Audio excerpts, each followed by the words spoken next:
సాయం చేసేవాడు దేవుడు, మంచిగా మాటలు చెప్పేవాడు గురువు, నీతిగా బ్రతికేవాడు మనిషి.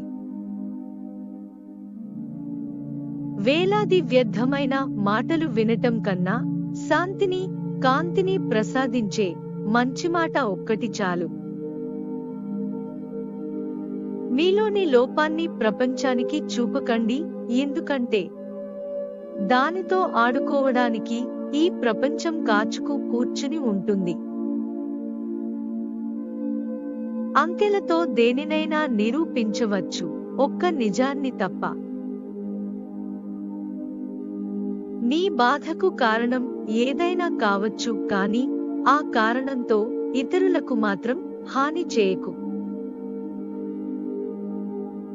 ఆశ దుఃఖానికి హేతువు అవుతుంది.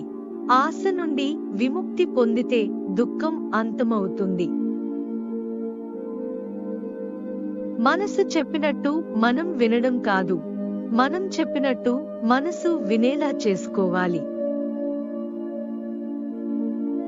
అందరి పట్ల విధేయత కనపరచండి, కానీ మీ నమ్మకాలకు భిన్నంగా ప్రవర్తించకండి. ద్వేషాన్ని దూరం చేయగలిగేది ప్రేమే తప్ప ద్వేషం కాదు. ప్రక్కవాడు ఏడుస్తుంటే ఆనందించకు, ఎందుకంటే నీకెందులోనైతే ఆనందం దొరుకుతుందో దేవుడు నీకదే ప్రసాదిస్తాడు.